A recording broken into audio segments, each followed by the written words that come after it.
A sigh is just a sigh. Our first guest today is Daniel Greenfield, a.k.a. Sultan Knish, who writes brilliantly on a daily basis on at sultanknish.blogspot.com, and it's just a pleasure to be able to take for granted what he writes on a daily basis. It's amazing how he comes up with what he does. Let me just give you an example of something he wrote at the end of March about Trayvon Martin, which we're not going to get into too much, but this is just the kind of thing that we, again, take for granted. He writes, the modern-day American slave looks, I'm editorializing, not so much like Trayvon Martin, looks more like George Zimmerman than like Barack Obama or Leonard Pitts. But if truth be told, he looks more like Jeremy Lin, since the bulk of the slave labor that our tolerant society needs in order to provide a barely affordable lifestyle for working-class members of both races has been outsourced to Asia. Just statement of the obvious like that is what makes his writing so great, and it's a pleasure to have Daniel Greenfield on. Happy Passover, first of all, Daniel. And to you too and your listeners. Before we start with what you've had to say in 2 consecutive columns last week about Jewish liberals and the Democratic Party, any thoughts in particular about the Passover holiday and the relevance? Well, the Passover holiday was the dividing point between slavery and freedom. You had the people who went out of Egypt who chose freedom, then you had those who stayed behind and died in Egypt. And you have that in every generation. You have those who choose to move on and those who choose to commit suicide, whether they understand that they're committing suicide or not. It's the same message that we have in the holiday of Purim, where Mordechai tells Esther that either she will intervene for the Jewish people or she'll become irrelevant. And your columns last week do tie into that. You wrote The Democratic Party and Jewish Anti-Semitism, which was published late Tuesday night, April 3rd, and The Liberal Jewish Eunuch, which is a strong title, which was published late on Monday, April 2nd. Can you explain the relevance there to the Passover story, and then we'll go a little more in depth? It's the same basic relevance. The original leaders who led the Jewish people in Egypt had to go. They were displaced because they weren't actual leaders. They were just there to appease the people in power. That's what we have with liberals today. We have a lot of liberal Jewish leaders who exist only to push the Democratic Party agenda, the liberal agenda, to the Jewish community. They don't represent Jewish interests. They don't care about the Jewish state, and they don't care about Jewish survival. What would have been the version in ancient Egypt of Debbie Wasserman Schultz or her now well-known staffer, Danny Gilbert, who is of Jewbags fame? What would be the ancient Egyptian version of them, or I guess the 4 children version of them? Well, we met them actually when Moses walks away from Pharaoh. The leaders, the taskmasters, come into him and abuse him for making them look bad in front of Pharaoh. Great point. Bob, did you want to say something? No, I just concur with your observations, and I see the same analogy too. The Democratic Party is essentially godless, does not accept the Jewish religion, does not or kind of neo-pagans, actually. They're materialists, socialist materialists.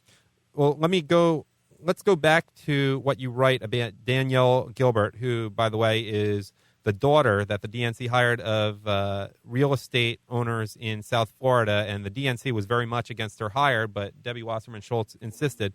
I'm going to just read what you started off by writing. You wrote Gilbert in the West Bank, and this is in the Democratic Party and Jewish Anti-Semitism. Take the Jewbags case of Danielle Gilbert, a staffer for Democratic National Committee Chairwoman Debbie Wasserman Schultz, who had been appointed the DNC's Jewish Outrage Liaison.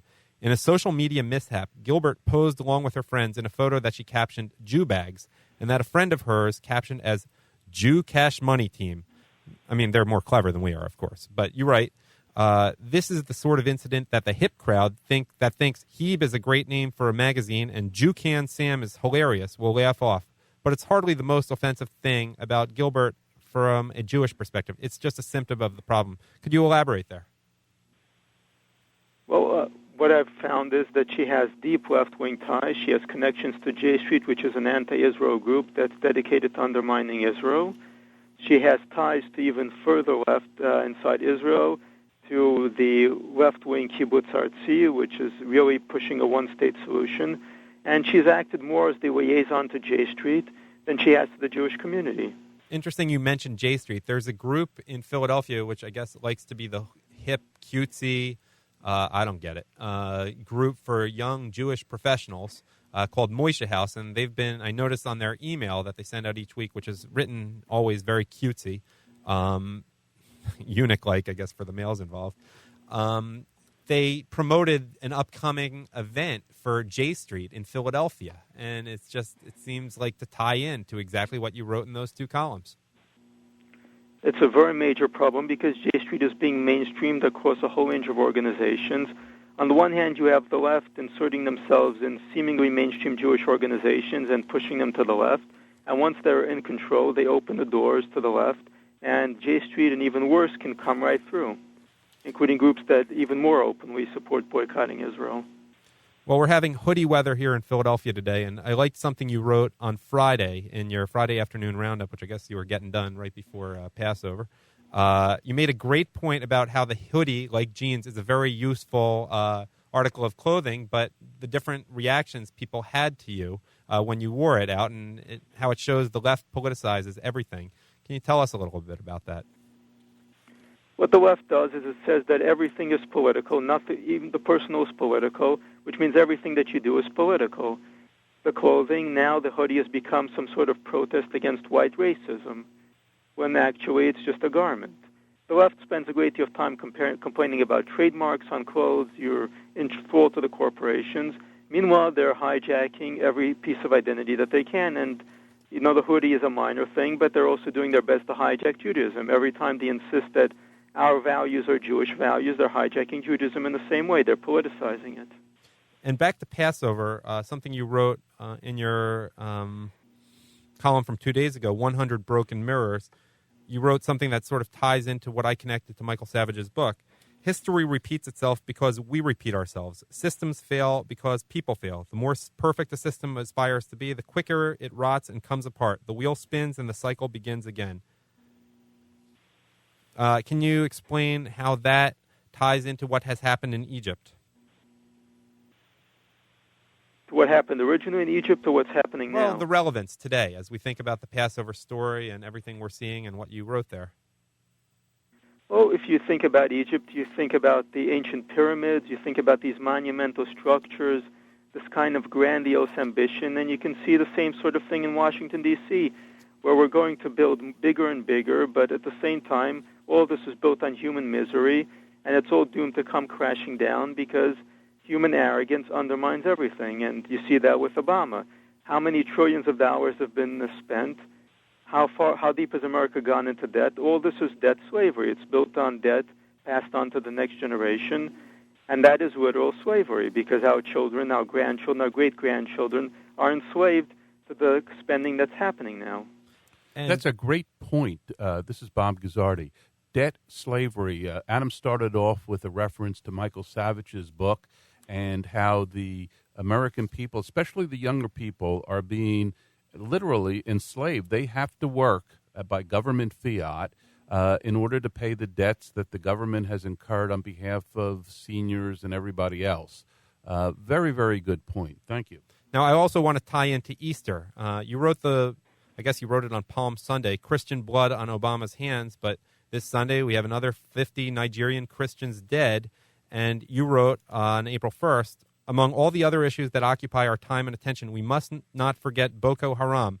We must not forget the murdered Christians of Africa or the murdered Jews of Toulouse or the murdered Hindus of Karachi, not only because that would be wrong, but because we are next. These are not isolated atrocities. They are drops in a tidal wave of death that is sweeping toward us. If we do not stand up for them, who will be left to stand up for us? Your thoughts in light of the latest killing, which is not different from previous killings all that much. It's outrageous because what Boko Haram has been doing, they've had one of the largest death tolls for any Muslim terrorist group in the world right now. It's amazing that very few people are paying attention to this or looking at the scale of this. We're talking about a group that has managed to kill over 1,000 people in only a few years. They've deliberately targeted churches, they've deliberately targeted Christians, and their goal is straightforward ethnic cleansing, and the Obama administration has still refused to put them on the terrorist list. Daniel, what do you make of the way official Black America is so worked up about Trayvon Martin, which every detail shows was done in self-defense, the way they couldn't care less about it's especially ironic given the Black Panthers put a continent of Africa on their logo and their pictures. What do you, any just thoughts on that, the hypocrisy involved, the relative priorities? Very few African Americans really care about Africa, for example, the way that the Irish care about Ireland or the Jews care about Israel.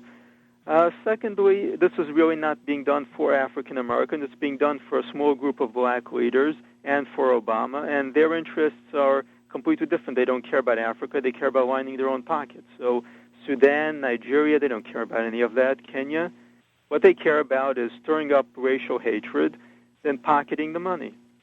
And related to Trayvon Martin, you had some great lines in your Wednesday, April 4th column on sultanknish.blogspot.com, The Stories We Tell. You write, the Trayvon Martin tale is another story in the big book of American racism.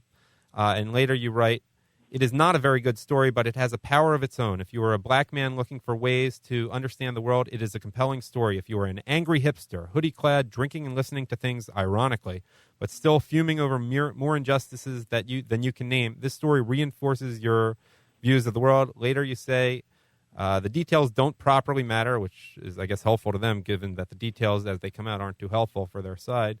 You write, what matters is that we remember the moral of the story, that we are bad. And later you call it the source of our weakness. You say the source of our weakness is decency, and that it is our decency which lured us into the story.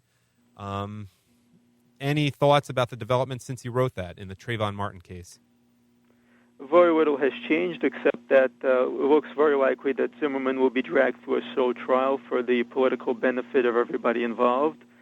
And this will really be a warning to people that even if you do have justice on your side, if enough Sharptons and Jacksons rise up in the mob and bring the pitchforks, and if there are enough people, prosecutors and politicians who have something to gain from it, then you can't expect the law to be on your side. And really this is why countries have boiled down entirely into chaos. When you have an entirely stratified racial system, when you have racial indignation trumping the law, then you have complete chaos.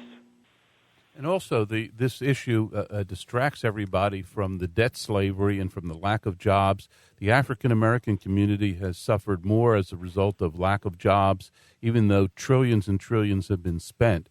This all is bread and circuses. The Romans knew how to do it, and Obama knows how to do it. Absolutely. They're dragging this entire thing through in order to distract everyone from the economy, make white people feel guilty, make black people feel outraged, and for a moment hope that they forget about their pocketbooks. Daniel Greenfield, Sultan Knish at sultanknish.blogspot.com. Thanks, as always, for coming on, and have an enjoyable remaining 5-6 days of Passover. Thank you for having me on.